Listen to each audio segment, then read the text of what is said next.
touch on to something that Matt and, over here so my back's not to you guys, that Matt and Tiffany have been talking about. We've been having a lot of ideas on how we can provide information for you. And I would tell you that the number one thing people ask me about is how can Beta Gamma Sigma help me find a job? And gosh, I wish that I would be able to tell each of you that, sure, sign up with us and we'll help connect you. But a little bit more detail about some of the things that we're talking about being able to launch in the career strategies section of the website.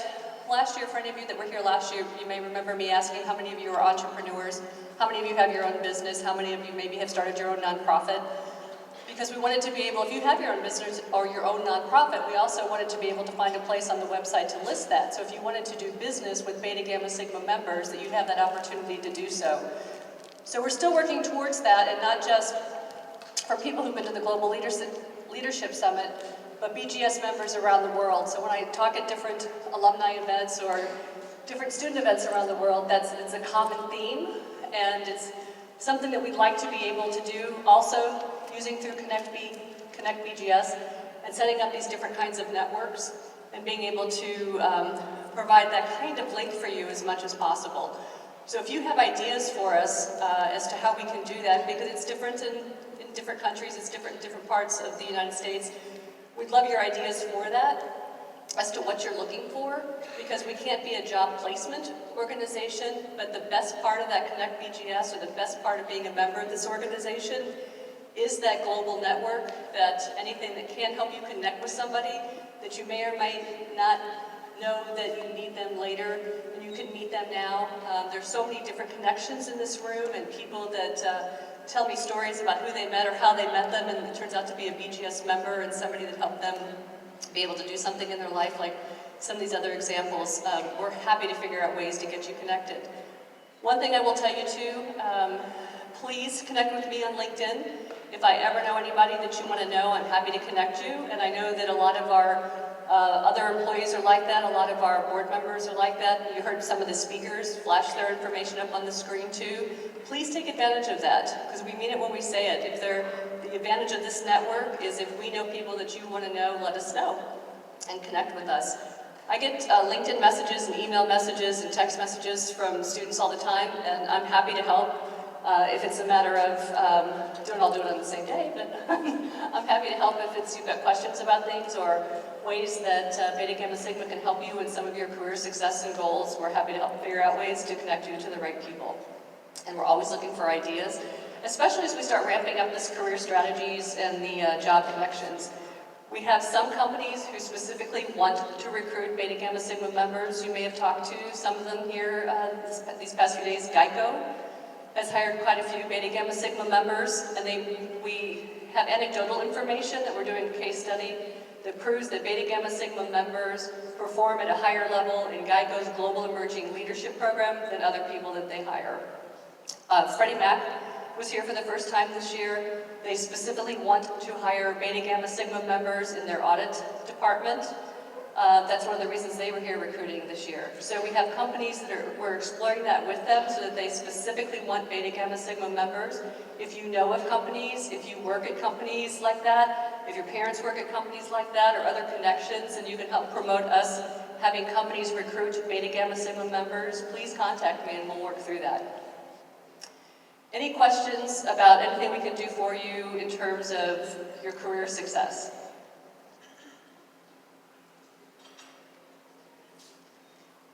Okay. Denise? I see Denise coming back in the room.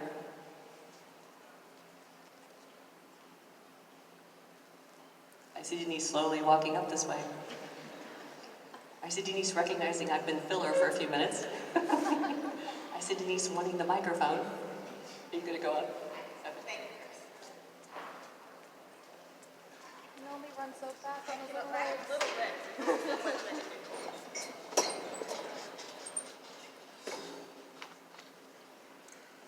Hi everyone, I'm here now. Okay, so we are going to do the case competition, final winners for each case category. So, without further ado, actually let me explain how this is going to work. I'm going to announce each individual team color winner, we are going to have you do your presentations again in front of this full group, full body. The judges will be sitting here at the front. They are doing the same format as before. So you get 6 minutes to present, 2 minutes for Q&A. Does everybody understand how the concept works? We did it this morning, we're basically doing it again. All right, so without further ado, the first group that we are going to have present, drum roll please. Purple Team 4.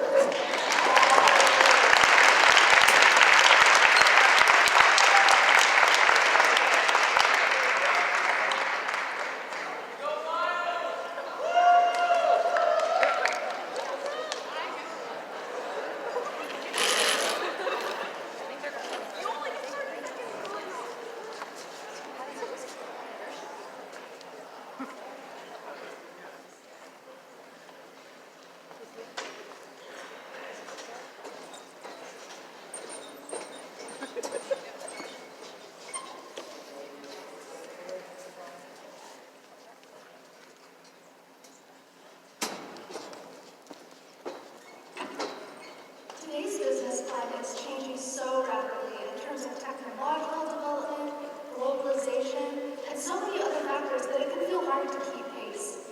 However, it's so important for organizations to change along with this business climate, but to change cohesively.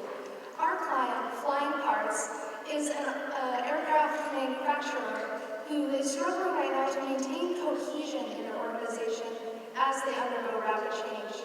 In other words, today, along with my colleague Gretchen and our wider team, we're so grateful for their participation, we're going to propose some solutions to help Flying Parts move forward cohesively in an ever-changing market. Today, we're going to analyze what's working and what's not in terms of Flying Parts' current operations, identify some specific issues that Flying Parts can address, propose our plan for smoothing change management, and finally, review the chaos of our changes. Overall, what we noticed at Flying Parts is that the benefits that have come from their current growth, in other words, they just landed a great government contract and have been digitalizing their operations, have not trickled down to all levels of the company. So what's working? They're hosting 45-minute improvement work sessions and daily meetings at the smaller team level. They're implementing smaller changes that are less disruptive than perhaps some bigger changes could be. They've been publicizing success. And, as I mentioned, this new wave of digitalization is benefiting some of their employees, what you might call more white-collar technicians. But, unfortunately, that isn't trickling down to some of the more what you might call blue-collar workers in the company, leading to a lack of overall employee satisfaction. It's great if some of the employees in an organization are satisfied, but if that hasn't trickled down and it isn't cohesive, that can lead to organizational breakdown. Generational diversity is also not being addressed. With this digitalization, that can be great for some of the more younger, more technologically savvy employees, but older employees feel that their personal craft is being lost. In other words, a loss of what they perceive to be skill. Bottlenecks and stress are also being created at some points in the process due to decentralization of decision-making, and communication between employees and upper management is deteriorating. So that sounds like a lot to tackle. We've boiled it down into some specific issues that Flying Parts can address today. The company's skill curve is shifting upward, leaving those more blue-collar operators dissatisfied. There's no clear consensus on company messaging from the top down, and there's a lack of employee morale and cohesiveness. So those are the issues we're going to be focusing on today. So now that we've talked about some of our issues, we have some solutions, and so we boiled all of our solutions into 4 broad categories. So we want to improve employee satisfaction, teamwork, communication, and the possibility of a tuition waiver. So our first solution is to centralize the employee satisfaction initiatives and celebrate success on all levels.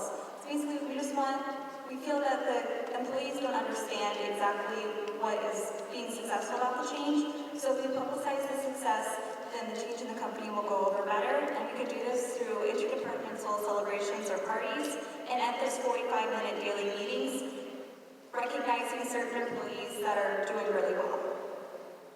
Our solution 2 is to create a tuition waiver available to all company employees. So the employees feel that their skills are deteriorating and that they're no longer useful in the company. With this tuition waiver, employees will have the opportunity to go back to school and to build up some of their skills so that they can become more useful in the company.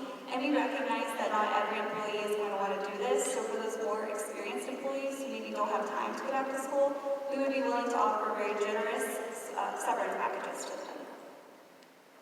Our third solution is to integrate our union reps with the upper management into a unified team so that lower level employees will be able to understand what exactly is happening in those top team management meetings. And we would do this through a company-wide or departmental town hall meetings where employees are going to be able to voice their concerns. And so this will clarify communication from the top down. So now that you've heard some of our solutions, it's important to understand why this will benefit the company long term. So some of the things that will pay off from these solutions include a higher employee satisfaction leads to a higher revenue. So if our employees are motivated to work and they feel like their work is satisfying them, then they will work harder and thus our revenue will increase. Lower employee turnover rate will decrease costs. This ties back into our employee satisfaction. If employees are satisfied with the work that they do, they won't leave the company, and then we won't have to hire new employees or keep turning over those employees.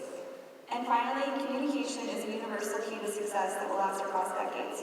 Once we fix all these communication errors, everything else will fall into place and the company will become successful in the future. Anyone have any questions?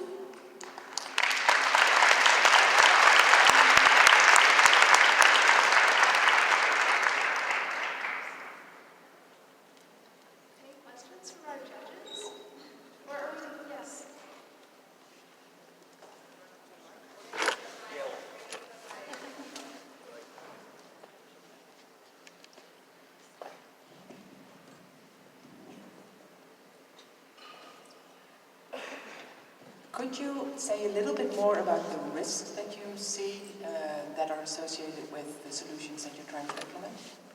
Yeah, absolutely. So I think a lot of our solutions are on a very high level. Obviously, management will have to take our suggestions and make them more particular to the day-to-day operations of the company. One of our solutions that probably has the biggest financial risk would be a tuition waiver program. However, from my personal experience in my workplace, I've seen this be mutually beneficial to both universities and companies. As flying cars could pitch this to local, even community colleges, universities, depending on the level of skill, that it would not only drive university enrollment, but also increase the skill level of flying cars' current employees. So that's an aspect of financial risk. I think also when we talked about severance packages, that sounds like a really negative concept to a lot of employees. So communication, like you mentioned, would have to be very carefully managed to ensure that employee morale stays high and company cohesiveness stays together.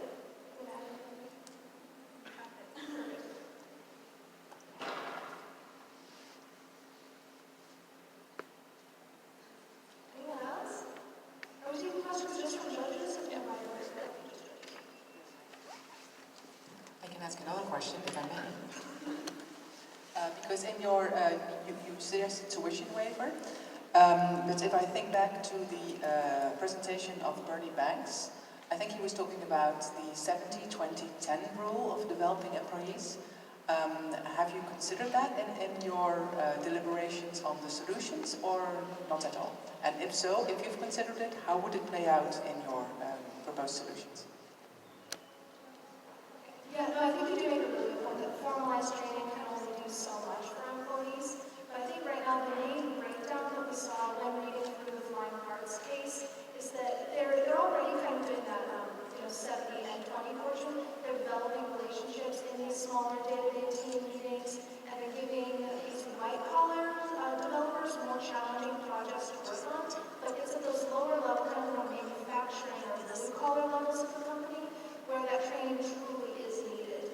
And so with the 70-20-10 principle, we were discussing how you kind of need to think about that in terms of different roles within the company, and those percentages are sure to change. So although there's certainly a need for all three, the most pressing need right now for flying parts is to focus on formalized education for those who feel that their skill and craft is being lost.